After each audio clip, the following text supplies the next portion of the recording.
Hey everyone, I hope you're all having a wonderful summer day so far. Today I've got quite a bit to share with you. I've got a good mix of video for you. We're actually going to be doing a summer refresh on the bedroom, changing out a few things to give a big impact. So hopefully that will give you some ideas on ways that you can refresh your home for summertime. I'm going to be sharing with you a couple recipes. We're going to be making jam, and then I'm going to show you a couple things that I've installed recently that have just been such a game changer and we are loving.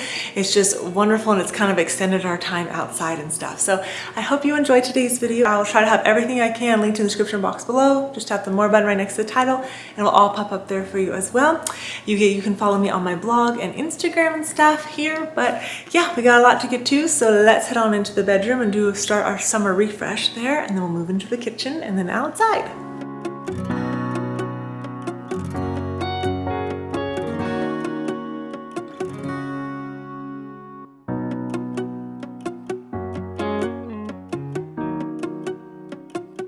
An easy swap for summertime, whether it's in your bedroom or in your living room, is switch out your sheets or your blankets for something a little bit lighter in texture so you don't sweat at night, but also it switches up the color, and switch out your florals. Very simple and easy to do.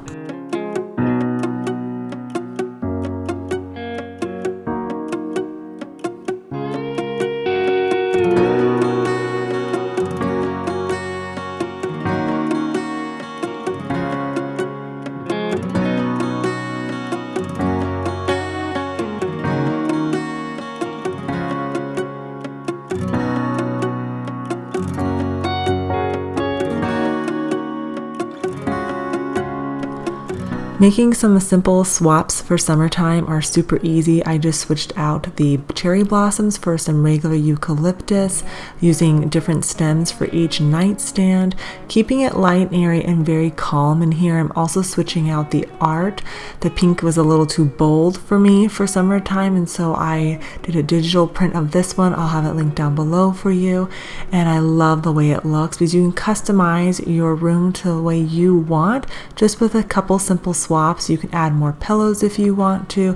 I opted not to since we want everything very lightweight for summertime. So just a couple simple swaps and you got a beautiful summer refresh.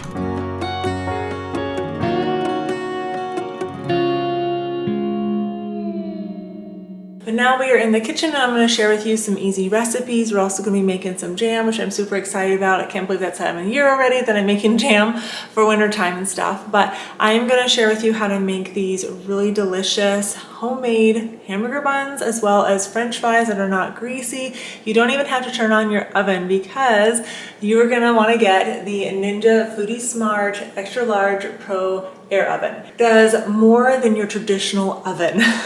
It is awesome. The best part is that it's large enough to cook 2 layers at a time, which is great, but it's also small enough where you can take it with you. So if you're out camping this summer, all you need is a plug to plug it into.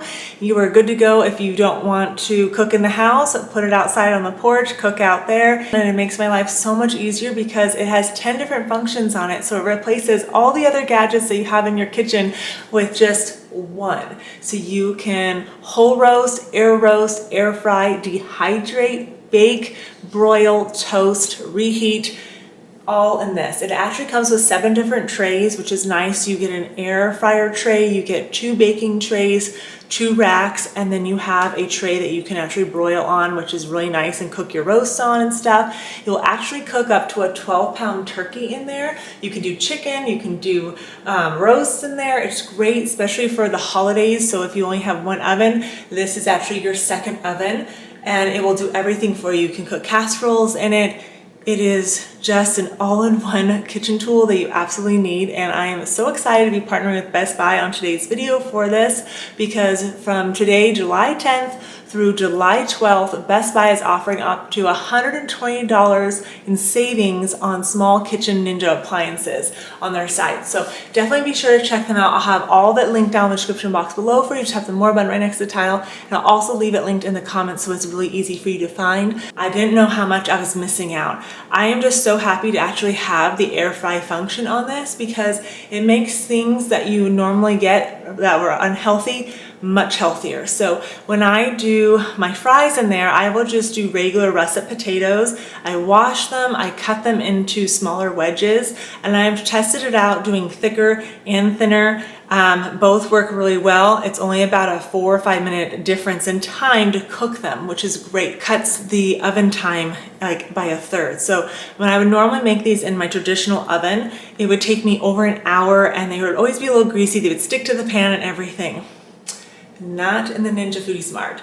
I put them on the air fry setting at 390, which actually gives you everything in this booklet on how you can cook different meals for 20 to 25 minutes, depending on the size of my wedges. But I basically soak them in water for a good 10 to 20 minutes. I towel dry them and then I spray them with avocado oil, season them, and I put them on the air fryer.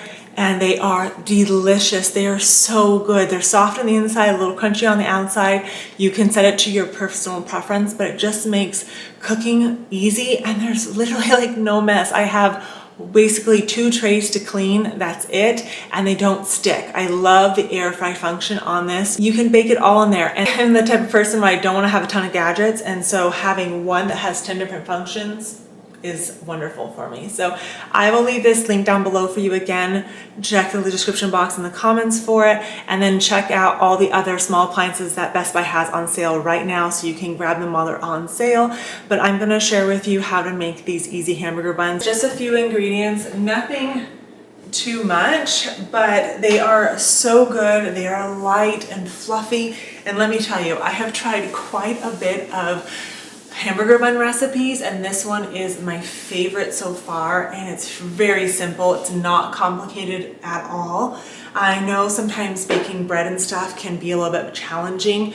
This one, I'm telling you, it's foolproof. It works so good. It'll take you from start to finish to make these homemade hamburger buns, and then you can also freeze them when you're done if you're not going to use them all at the same time. And they store up for a few days in an airtight container too. I start with 1 cup of hot water, about a teaspoon of yeast, and then a teaspoon of sugar in there. Wait till it gets frothy and creates that foam. Add it to your mixing bowl, add in your egg, your butter, a little bit more sugar, a little bit of salt, and 3.5 cups of flour. You're gonna mix that, and as it comes together, if it sticks to the bottom, you just add a little bit more. It's gonna vary depending on what type of flour you're using. I just use an all-purpose unbleached flour. And then you're going to spray your dish, kind of tuck it into a ball, cover it for about an hour. I like to spray the top of it just in case. And I put that in a warm spot, and then after an hour it should be doubled in size. You're gonna just set it out, and I like to cut it into 8 pieces here. Very simple, just use your dough scraper for this. And then the bottom of it is already floured, so I like to flip them over the other way and tuck them basically almost into a ball. Slowly push them out to be a circle the best you can.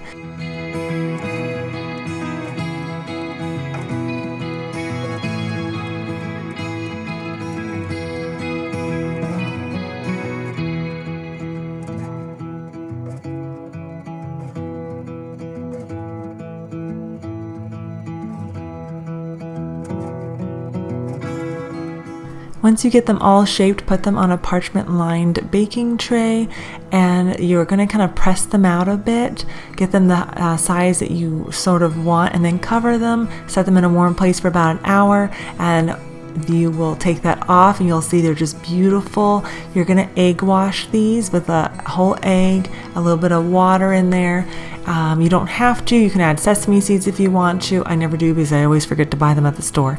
So egg wash them, then you're going to bake them anywhere from 15 to 20 minutes at 400 degrees.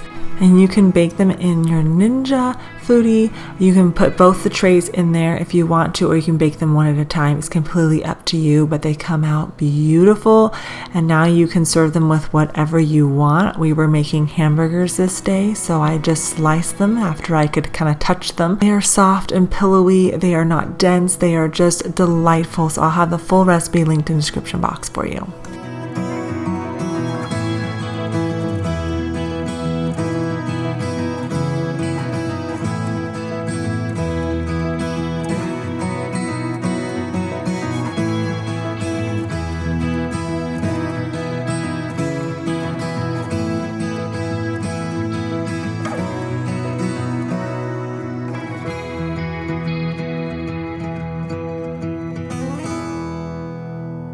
for about 10 minutes already, just removing the tops to the strawberries so I can make some strawberry jam. I'm also going to make some push-up pops for the kiddos and stuff with some of the strawberries as well. I like making that so that there's no food dyes or anything in it. Keeping it again really healthy for them, but also a treat.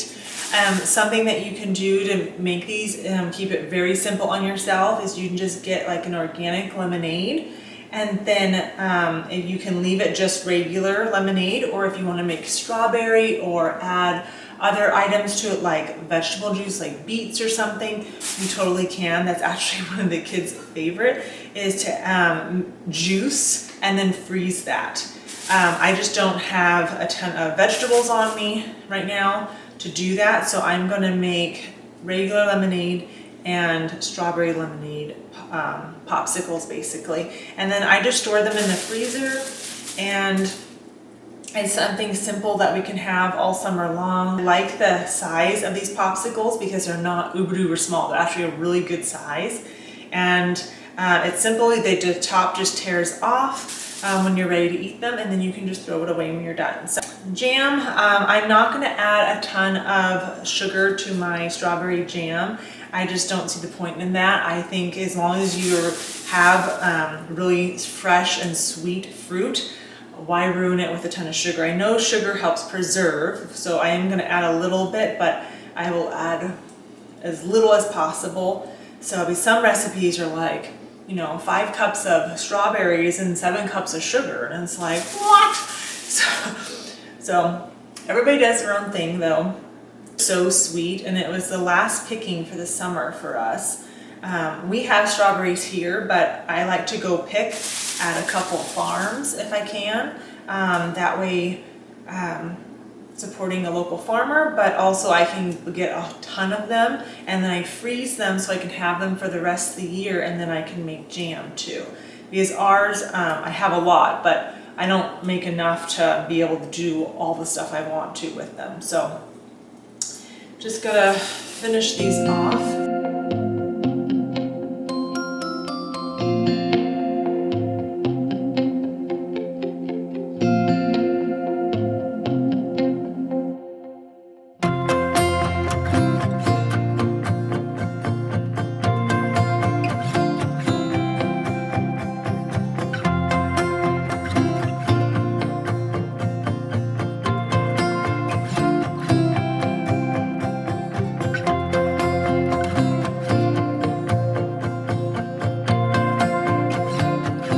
I like to puree about half of the strawberries, and the rest I like to just hand mash. Everybody has their personal preference, but I love getting a good chunk in my jam.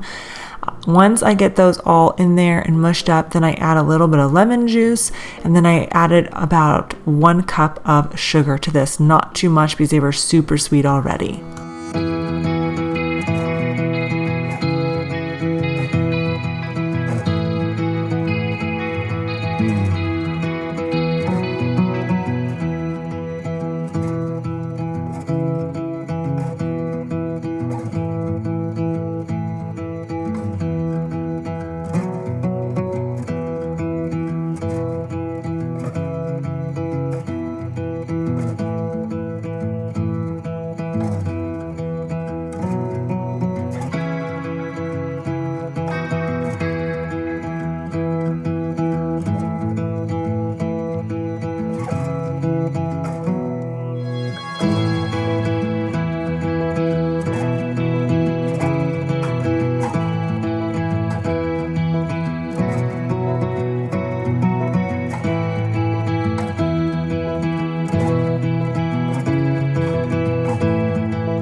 is just so satisfying making your own food, especially preserving your own food. I got to do this last year and I loved it, and we got to enjoy almost everything. The only thing that did not turn out so well were my pickles. They had great flavor, but they weren't crisp, and nobody wants a mushy pickle. Wow.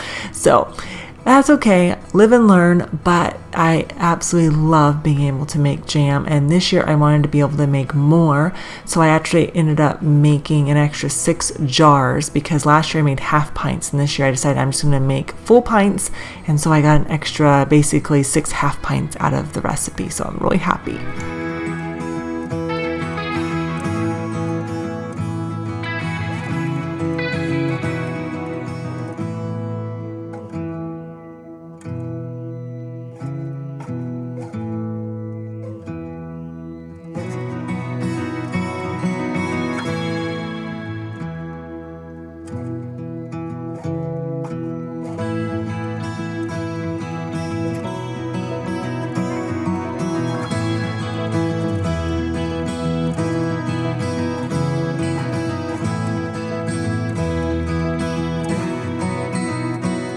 Got a sunshade finally, and let me tell you what a game changer it has been for sitting out here in the afternoon. It has made such a difference. Like, you can see through it, but on the other side you can't, so it offers privacy, which is really nice. Was on such a deal compared to getting a custom one done at one of the blind stores, like thousands for a blind, and I'm like, all I want to do is just crank it down for like 2 or 3 hours in the evening so we can sit out here and enjoy it. And then on the bottom of each side, they have this little loop that you add in here. It's kind of like a bungee, and then it will anchor to the side of your post if you don't want it to move in the wind. But it's a beautiful brownish black color. Really happy with it. Simple and easy. And the part I like about it for installing is you put the bracket part, screw that into whatever surface you are putting it into, and then the blind itself just clips in like my interior blinds that I have in the bathrooms and stuff. And so if you want to take it off, you can just snap it and it comes off. It's great. So if you're looking for a sunshade, this one is wonderful. It keeps out so much heat as well as sun. We are just so happy. We wish we would have done it last year, but yeah, after a long hunt, this one we're very happy with. I hope you all enjoyed today's video. If you did, give it a thumbs up and share it with your friends. I will have everything linked in the description box below, so make sure to check that area as well as the comments so you can find everything in today's video. And don't forget to check out the Ninja Foodie Smart Air Oven. You will like it, I promise. I hope you guys have a good, restful summer day, and I'll see you in the next one.